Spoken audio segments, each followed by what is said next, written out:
dinasti, tuduhan itu tidak terbukti. Perkara yang selama ini di-expose secara luas mengenai ijazah palsu juga tidak terbukti. Sekarang mengenai tuduhan kepada Pak Jokowi seakan-akan bersekongkol atau seakan-akan tidak membiarkan Gibran menjadi calon presiden, calon wakil presiden, dan tidak menghalang-halangi Gibran katanya itu juga tidak benar.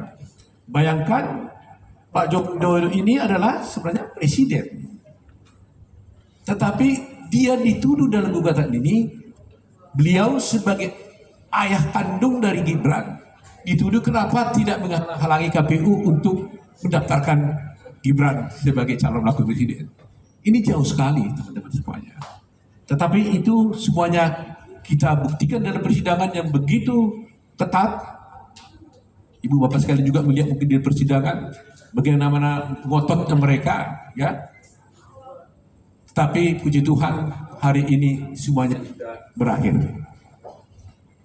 Kepada teman-teman semuanya, kepada semua rakyat Indonesia dimanapun berada, marilah mulai hari ini kita tidak lagi menuduh Pak Joko Widodo dan keluarganya melakukan perbuatan melawan hukum, antara lain melakukan praktek dinasti, kemudian juga mengenai ijazah palsu juga sudah jelas tidak dapat diterima oleh pengadilan, termasuk juga mengenai dicalonkannya Gibran sebagai calon wakil presiden. Sebenarnya dengan adanya putusan Mahkamah Konstitusi, semuanya ini sebenarnya sudah tuntas. Tapi kita merasa aneh, kok masih terus tidak berhenti gitu.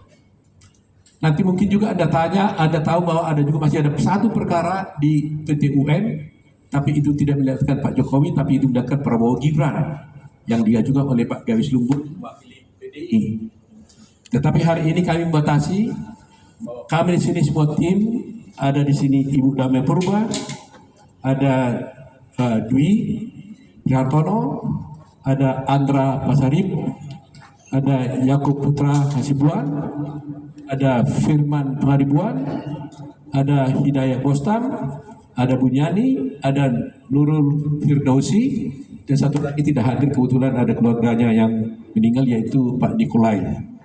Ya, Nikolai tidak hadir di sini. Dan kami inilah semuanya tim daripada Pak Joko Widodo dalam 3 perkara yang berjalan itu. Dan hasilnya hat-trick, ya 3-0 begitu kira-kira. Jadi itu saja yang kami ingin sampaikan, dengan harapan ini dapat disampaikan pada halayak ramai, dengan harapan agar nama baik presiden, ya, meskipun gugatan ini juga akhirnya gugatan terhadap pribadi bukan sebagai presiden, mula-mulanya ada gugatan terhadap presiden tapi dirubah, sekarang dirubah menjadi gugatan pribadi.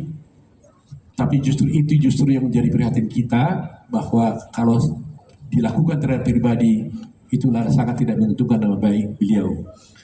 Apa karena dia juga adalah seorang presiden gitu. Jadi itu teman-teman ya. Jadi masyarakat supaya mulai hari ini mari kita hentikan narasi-narasi yang buruk terhadap Pak Jokowi dan seluruh keluarga, karena sudah ada putusan yang menyatakan bahwa semua narasi, semua gugatan-gugatan itu telah dinyatakan tidak diterima oleh pengadilan, baik PT UN maupun Pengadilan Negeri Jakarta Pusat. Itu saja teman-teman. Ada pertanyaan?